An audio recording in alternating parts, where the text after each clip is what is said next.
Hi, I'm John and welcome back to my Lair of Action Figures. So today, like it's Sunday, it's going to be This Week in Action Figure News, episode 25. First of all, I would like to wish you a happy new year and all the best for 2026. So without further ado, let's talk about what we have. Hot Toys, Hyia Toys, Super 7 has new figures, and of course the big elephant in the room, who is the new crossover between Teenage Mutant Ninja Turtles and G.I. Joe, and of course the fan stream for Star Wars. So without further ado, let's jump in. So the first one's going to be the fan stream Hasbro Pulse about Star Wars. We all know that we're going to be getting a G.I. Joe one. The good question is, when is Hasbro going to do it? Now, I do have a bit of an issue about it. It's nice announcing Star Wars, Marvel stuff, but you have some in-brand names like G.I. Joe or Transformers.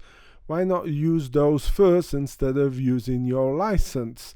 I mean, there's a lot of fans of Star Wars, I understand, in Marvel, but come on guys, get your act together, announce this stuff a bit faster so that we can all rejoice about our favorite hobbies.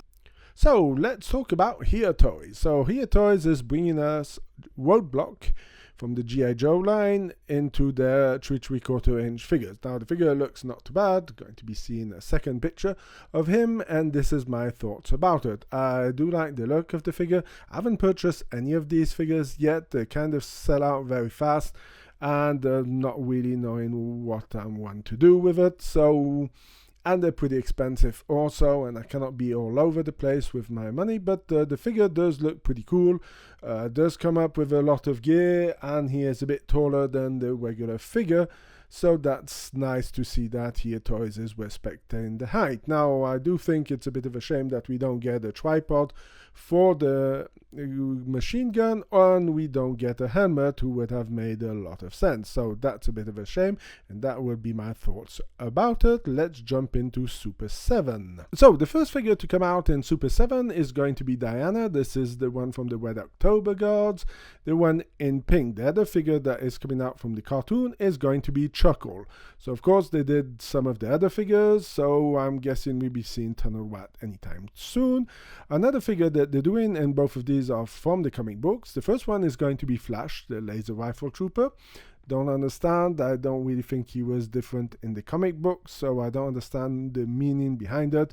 So let's see when it comes out. And the last figure is going to be the Hydro Viper, also comic book version, who is nearly exactly the same one as this one, and I don't really remember him in the comic books, so that tells you a lot about it. And let's get into the worst G.I. Joe news possible now. So what the F is this crossover? Turtles versus, or X Ninja Turtles versus G.I. Joe, or X G.I. Joe, whatever you want to call it. This seems to be something that's going to end up at Ollie's or at Ross, and is going to entertain a lot of YouTubers who like to bring down these toys in flames. So what do I think about this line? Well, I think it's pretty ridiculous that you're doing us some Cobra guys and you're not even using Storm Shadow. That does not make any sense at all. I don't understand why he's not there. Snake Eyes does make sense, but why are you using the Dial Tone, Shipwreck, and I guess it's Roadblock? It does not make sense, anything at all, and I would have preferred to see maybe Shredder as Storm Shadow would have made sense. I really don't understand what is this crossover all about, and I find this extremely disappointing.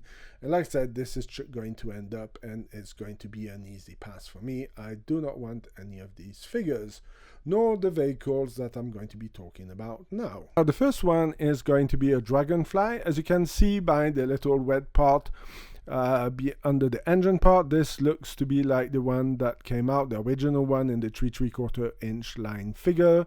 So I don't know if the canopy will open so you can put some of those Ninja Turtles in it, but again, not even for parts, or maybe to pick up some parts, but what will be the cost of it? How is it going to be made? How many are going to be made? So many questions out there, and like I said, will be an easy pass. The other vehicle is going to be the Ram Cycle. So, talking about the Ram Cycle, as you can see, it looks a bit of a mix match up of different parts. I don't know what is it going to be. It's really hard to say. Is this some kind of crossover like with the G.I. Joe Classified, or more on some kind of mix-up max of the original one or the 25th anniversary? Something interesting in the background, you can see April O'Neil with the AW Striker. So again, I'm going to see more about it, but for me, it's going to be an easy pass. I don't want this kind of stuff, and like I said, for me these are going to end up at Ollie's, Ross if you're in America, so you can pick them up for a ridiculous price, and these are definitely not worth the time wasted on them. And to finish this week in action figure news, we're going to be talking about the Hot Toy figure. So I did a full review of my thoughts about it. I still think that this figure is a bit weird proportionally, and I really think it's a bit of a shame that it looks so bulky, because he's supposed to be a bit of a ninja, supposed to be very agile. This does not feel agile at all. This feels extremely heavy. Maybe he's taking steroids, and that's why he looks in this way. And of course, I couldn't finish without showing you the full let's say gear and everything that you get with this figure. So that's going to be it for this week in Action Figure News episode 25. Let me know if you like this kind of video. Also, let me know if you agree with me. Let's start a conversation in the comment section. Are you getting any of these figures? Do you want any of these figures? Do they speak to you? What do you think about the crossover with Ninja Turtles? Is that your cup of tea or not? Let's start this conversation in the comment section. And of course, no need to name calling. We all share the hobby, so we don't need to go at each other and calling ourselves names. We can all have a civilized conversation. Also, if you want to go and check out, I'm going to be updating some new pictures to Instagram and to Facebook, so you can go and check it out. Also, remember to subscribe to the channel. That helps out a lot. Like the videos, comment, of course, because this helps out a lot the channel. And if you're watching this on a Sunday, I wish you have a fantastic Sunday. And if you're not watching it on Sunday, I hope you have a fantastic day. And I will see you in my next video. Bye!